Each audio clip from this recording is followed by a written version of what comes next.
तो सिंस का यूज और फॉर का यूज। तो यहाँ पर एक टेबल हम क्रिएट करेंगे सबसे पहले, और इसको बेसिक से समझते हैं, एकदम बेसिक लेवल से, कि सिंस और फॉर का प्रयोग हम कहाँ पर करें।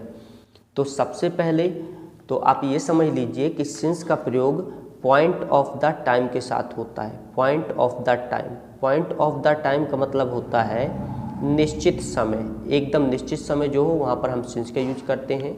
और जहाँ पर अनिश्चित समय होता है यानी कि पीरियड ऑफ द टाइम, तो वहाँ पर हम पीरियड ऑफ द टाइम के साथ हम फॉर का यूज करते हैं। डेज नेम यानी दिनों के नाम से पहले हम सिंस का प्रयोग करेंगे, जैसे since Monday, since Tuesday, since Sunday. इस तरह से हम इसमें डेज नेम कोई भी हो, Sunday, Monday, Tuesday, Wednesday, Thursday, Friday, Saturday, सभी के साथ सिंस का प्रयोग होगा।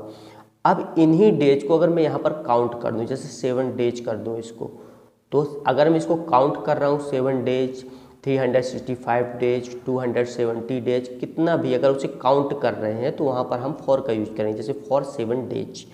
इसी प्रकार से यहाँ पर हम यूज करें मंथ्स का, तो यहाँ पर अगर मंथ्स नेम दिए हुए हैं तो मंथ्स नेम के साथ जनवरी से लेकर दिसंबर तक जितने भी मंथ्स नेम हैं उनके साथ सिंस का यूज होगा। सिंस जनवरी, सिंस फरवरी, सिंस मार्च, तो सिंस नवंबर, सिंस दिसंबर, सिंस का यूज होता है हमेशा मंथ्स नेम के साथ। उसी प्रकार से महीनों के नाम के साथ सिंस का यूज हो गया। और इसी मंथ्स को यदि हम काउंट करके बोलें, जैसे 4 माह, 5 माह, 6 माह, 8 माह, 10 माह, तो अगर उसको हम काउंट कर रहे हैं, जैसे मैंने यहाँ पर 7 मंथ्स लिख दिया या 8 मंथ्स, कुछ भी लिख दिया, मंथ्स को अगर काउंट कर दिया तो वहाँ पर फॉर के यूज है, जैसे फॉर 7 मंथ्स। अगर यहाँ पर हम ईयर्स का नेम बोल रहे हैं, ईयर्स नेम यानी सेशन का नाम, जैसे बोलते हैं ईयर्स नेम अभी चल रहा है 2023 दिसंबर का, 2023 दिसंबर चल रहा है, तो 2023 ये इसका नाम है, सेशन है। तो हम सिंस 2023 किसी भी सेशन या सन के साथ हमेशा सिंस का प्रयोग होता है। अब ईयर्स को आप काउंट कर लीजिए, जैसे बोले 4 वर्ष, 5 वर्ष, 6 वर्ष, तो 4 ईयर्स अगर मैंने बोला तो यहाँ पर फॉर का यूज हो जाए, फॉर 4 ईयर्स।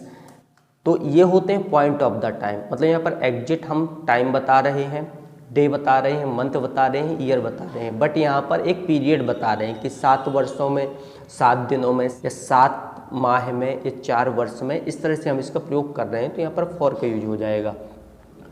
इसके साथ साथ हमेशा जहाँ पर ओ क्लॉक यानी कि बजे वर्ड आ जाए, जैसे 4 बजे, 5 बजे, 6 बजे, तो वहाँ पर सिंस का प्रयोग होता है, जैसे सिंस 7 o'clock, सिंस 8 o'clock, ऐसे हम बोल रहे हैं। लेकिन यहीं पर अगर हम घंटे में से कन्वर्ट करने 5 घंटे, 6 घंटे, 7 घंटे, तो फॉर का यूज है, जैसे फॉर 4 आवर्स। जैसे मैं इसको बोलूँ यहाँ पर सिंस 2 o'clock हो जाएगा। और अगर यहाँ पर मैं इसी को घंटे में कन्वर्ट कर दूँ तो मैं लिखूँ 2 घंटे से, तो 2 आवर्स, 2 आवर्स, ऐसे।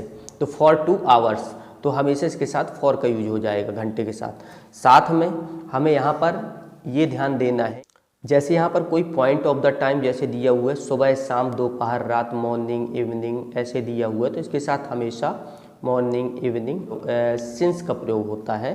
तो मॉर्निंग, इवनिंग, नाइट, टुडे, ऐसे वर्ड अगर यूज हो रहे हैं तो यहाँ पर हमेशा सिंस का यूज होता है।